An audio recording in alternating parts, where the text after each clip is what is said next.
It is the Valenti Show with Rico. Stoney in for Mike. He'll be back tomorrow. 248-539-9797. The Tigers back in action on these airwaves against the Chicago White Sox.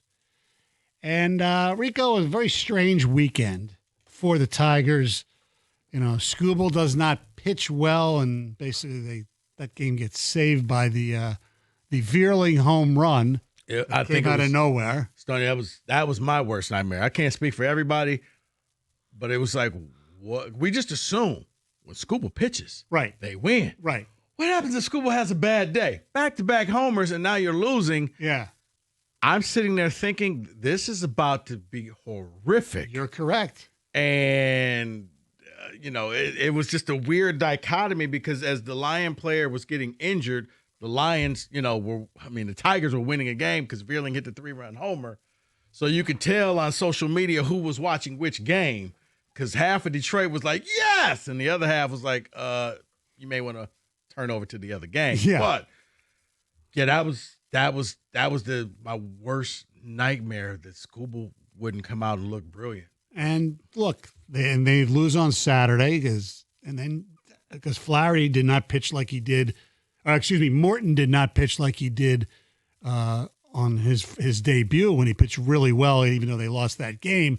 Saturday he pitched horrible, and yesterday Mize, he was all right. He was not great. They won because they were going up against a guy who was completely awful, and they got some home runs. Riley Green and Kerry Carpenter, and okay, Cleveland finally lost. So basically over the weekend. And the week in general, both teams they held serve. Yeah. So that's what you want, basically, is to hold serve as the calendar gets closer to the end of the season. I was hoping that they would maybe pull away a little bit and at least go up 7 to maybe 8 games. So you're still sitting there at 6. You have to play the Guardians 6 more times this year. I would like a little bit of cushion so that if worst case happens. Correct. You're still ahead of them. Yes, absolutely. And tonight, Chris Paddock, who's had 2 starts for the Tigers, one really good, one awful, going up against some guy for Chicago, Elvis Peguero. I wonder if this is a anomaly or a baseball, first, but we have 2 guys tonight going with identical 4.91 ERAs. Okay. Yeah. And the Whites, look, they should, but then again, they should have not gotten swept at Pittsburgh. They should win at least 2 out of 3 from Chicago. I mean, But see, I think we've gotten to the point now. At the beginning of the year, we could safely say, yeah, they're going to win this series, Stoney. I don't have the confidence in this team the way that I once did to just know you're going to go up against a bad team and you're going to treat a bad team like they're a bad team. Right. Now it's, man, you're hoping that they jump out like they did yesterday with a 7-0 lead and, okay, let's sit back, relax, and we can calm down. I don't know how many Veerling, the heroics that you're going to get or from a player like that. I just need this team to come out here and just go back to basics, and that's win series. Play series, take 2 of 3 or 3 of 4, and you move on to the next series. You go back to that, I'm relaxed. But right now, that 6 number is still concerning to me. Oh, yes, as it should be. 248-539-9797. And the other thing is, and look, it's been 2 weeks approximately since the deadline.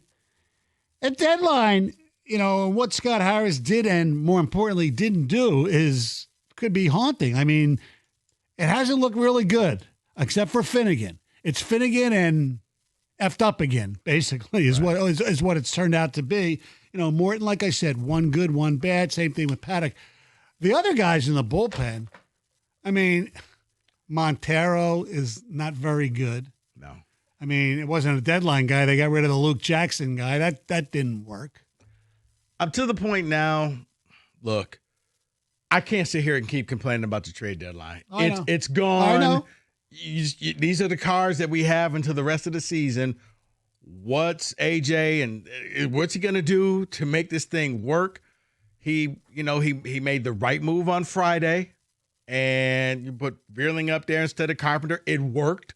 And let's hope that he's going to have to do that voodoo, that magic, the stuff that we saw last year. Hopefully, last year around this time, that magical moment happened when they went out and they beat the Yankees out at Williamsport, the Little League World Series, and that changed everything. I'm hoping, and maybe people agree, 248-539-9797, that Veerling home run kind of swings fortune back to the Tigers, and they start believing in that magic and that voodoo and everything that you saw at the beginning of this year. You know what? I would agree with you, but then they went and lost the next game. Okay, well, mistakes were made. Yeah. Yeah, 248-539-9797. Look, they have 7 games this weekend against 2 teams that aren't very good. On the road, Chicago and Minnesota. Now, Minnesota came in here and beat them 2 out of 3 a couple weeks ago, right? Get it back. I mean, and they're starting pitching. I mean, Skubal has not been great the last 2 games, okay? Obviously, Flaherty has had one good one bad one. Same thing with Morton. Mize is all over the place. My level of concern will be this for this team. If you lose one of these series, I'm about to hit the panic mode because these are your get-right games. You should go worse. And maybe I'm asking for too much, Stoney. 5-2 in these next 7 games. Okay? White Sox, Twins. 5-2. Twins quit baseball. They gave away 10 people at the trade. They quit for the year.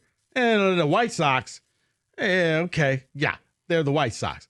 5-2, that's the standard that I'm seeing this week. You go 5-2, you may be able to start padding your lead over the Guardians. You don't do that, or if you, heaven forbid, you lose a series, man, this team's in trouble. Yeah, well, depending on what Cleveland does, and Cleveland plays Miami at home beginning tomorrow. They're off tonight. And then their weekend series, the Cleveland Guardians, they're home against your favorite team, the Atlanta Braves, who've been struggling, obviously. Yeah, I think they swept Miami, so that's... Ooh, wow, great. Right. Well, actually, Miami's was playing pretty good. Only thing that helped me, David, was... still Miami. I bet prop bets on home run hitting, and Braves knocked it out the park. Well, speaking of home run hitting, there's some Tiger stats I want to give to you all. I can give one up when we come back. Oh, all right. Things that concern me. He's fresh off of that break. Way to go, Mr. Karsh. 97 won the ticket.